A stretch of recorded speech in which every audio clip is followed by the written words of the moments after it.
Hi hello నమస్తే welcome to 24/7 news TV. నేను మీ శాన్వి. ఈరోజు మనతో పాటు బీఆర్ఎస్ పార్టీ లీడర్ గౌతమ్ ప్రసాద్ గారు ఉన్నారు. ఆయనతో మాట్లాడదాం. హాయ్ సార్, నమస్తే. నమస్తే మేడం. ఎలా ఉన్నారు సార్? బాగున్నాను మేడం.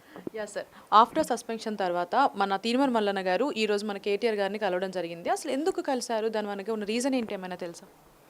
ఈరోజు కేటీఆర్ గారికి అదేవిధంగా హరీష్ రావు గారికి తీన్మార్ మల్లన్న గారు కలవడం జరిగింది. ప్రధానంగా తను మాట్లాడింది ఏంటంటే బీసీకి సంబంధించిన సమస్యలు, వాటి మీద మనం ఫోకస్ చేయాల్సిన అవసరం ఉంది. రెండోది బీసీ రిజర్వేషన్కి సంబంధించిన దాంట్లో కూడా ఈరోజు అసెంబ్లీలో చర్చ వస్తుంది కాబట్టి, బిల్లు ప్రవేశపెడుతున్నారు కాబట్టి దాంట్లో లోటుపాట్లు చాలా ఉన్నాయి. ఆ లోటుపాట్లనే మనం ఒక ప్రతిపక్ష పార్టీగా మీరు దీన్ని లీడ్ తీసుకుంటే బాగుంటుంది, ఇగో దాంట్లో ఈ సమస్యలు ఉన్నాయని చెప్పేసి తను కేటీఆర్ గారికి అదేవిధంగా మా హరీష్ రావు గారికి వివరించడం జరిగింది. దాంట్లో భాగంగానే సమావేశం జరిగింది. దాంట్లో వేరే ఉద్దేశాలు నాకైతే కనపడలేదు. ఒక సమస్య వచ్చినప్పుడు అది అసెంబ్లీలో వస్తున్నప్పుడు అది మల్లన్న ఒకటే గొంతైపోతుంది అసెంబ్లీలో. సో అంటే తను కౌన్సిల్లో ఉన్నాడు కాబట్టి ఆ కౌన్సిల్ నుంచి ఇక్కడ అసెంబ్లీలో కూడా రావాలి అని చెప్పేసి అని అనుకుంటే ప్రతిపక్షం తప్పనిసరిగా మాట్లాడాల్సిన పరిస్థితి కాబట్టి దాంట్లో మీరు దీంట్లో చొరవ తీసుకోండి. ఈ సమస్యలన్నీ చాలా ఉన్నాయి, అసమగ్రంగా జరిగిందనేది వాస్తవ విషయాలుగా మనం చూస్తూ ఉన్నాము.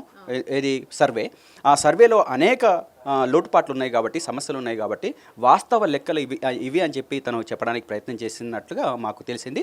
దాని కారణంగానే తను మా పార్టీకి వచ్చి కలవడం జరిగింది.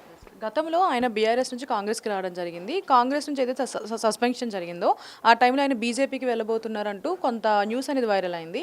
అండ్ ఇప్పుడు ఏదైతే మన కేటీఆర్ గారిని కలవడం జరిగిందో మళ్ళీ బీఆర్ఎస్లోకి రాబోతున్నారు అంటూ కూడా వినిపిస్తుంది. నిజమంటారా ఇది? అంటే రాజకీయాలలో ఇప్పుడు అప్పుడు ఈ రకంగానే జరుగుతుంది అని చెప్పేసి కొలమానము కొలబద్ద ఏముండదు మేడం. అంటే తను రావచ్చు రాకపోవచ్చు, అది నాకైతే తెలియదు, నాకు ఆ ఇన్ఫర్మేషన్ లేదు. కానీ ఒక సమస్య కోసం, ఒక జెన్యూనిటీ కోసం డిస్కస్ చేయడానికి వచ్చిన పరిస్థితి అయితే ఈరోజు ఉంది. ఆయన ఆ మాత్రం దానికే పార్టీ మారుతాడా లేకపోతే ఇంకో పార్టీకి పోతాడా లేదా అనేది ఆయన నిర్ణయించుకోవాలి. దట్టు ఇప్పుడు మా పార్టీ నుంచే అంటే బీజేపీ నుంచి కాంగ్రెస్ పార్టీకి తను వెళ్ళాడు కాబట్టి ఆయన ఎజెండా ఏముందో మనకు తెలియదు, మనకెవరికీ తెలియదు. ఆబ్వియస్గా మనం మాట్లాడుకుంటే ఎవరికి తెలియదు తను ఆ సమస్య బీసీ సమస్య, ఆ బీసీ సమస్య మీద తను గతం నుంచి వాయిస్ చేస్తున్నాడు. ఆ వాయిస్ చేస్తున్న భాగంగానే ఇప్పుడు బిల్లు ముందుకు వస్తూ ఉంది. ఈ 42% అమలు చేయటం కోసం కాంగ్రెస్ ప్రభుత్వము అరకొర లెక్కల్ని తీసుకుంది, తక్కువ జనాభాని చూపించింది బీసీలని. అదేవిధంగా అగ్రవర్ణాలు ఏదైతే అప్పర్ క్యాస్ట్ ఉన్నాయో వాళ్ళని ఎక్కువగా చూపించింది. వాళ్ళ జనాభా పెరిగింది ఎట్లా, బీసీల్లో తరిగింది ఎట్లా అనేది ఆయన ప్రధానమైన క్వశ్చను. ఆ రోజు మా పార్టీ కూడా ఇదే క్వశ్చన్ చేసింది. మేము సమగ్ర సర్వే చేసినప్పుడు మా దాంట్లో ఒక జెన్యూనిటీ ఉంది, మాకు కరెక్ట్ చేశాము అనే దాంట్లో నుంచి మేము కూడా ఆ రోజు క్వశ్చన్ చేయడం జరిగింది. ఈరోజు దాంట్లో భాగంగానే కొన్ని విషయాలు షేర్ చేసుకోవడానికి మా నాయకుల దగ్గరికి తను రావడం జరిగింది. అంటే పదవి కోసం ఏమన్నా ఆశించి ఈరోజు కలిసారు అనుకోవచ్చు అట్లా? నాకు తెలిసైతే అటువంటిది ఏమి ఉండకపోవచ్చు మేడం. నాకు ఒక జస్ట్ బీసీ సమస్య మీదనే తను రావడం జరిగింది, అంతవరకు తను మాట్లాడారు, తనకు టైం కూడా తనకి ఇచ్చారు. కానీ ఇంకో దానికోసం అయితే వచ్చినట్టు నాకు తెలియదు.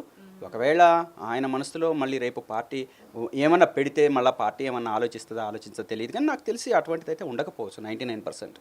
Okay, thank you so much. Thank you.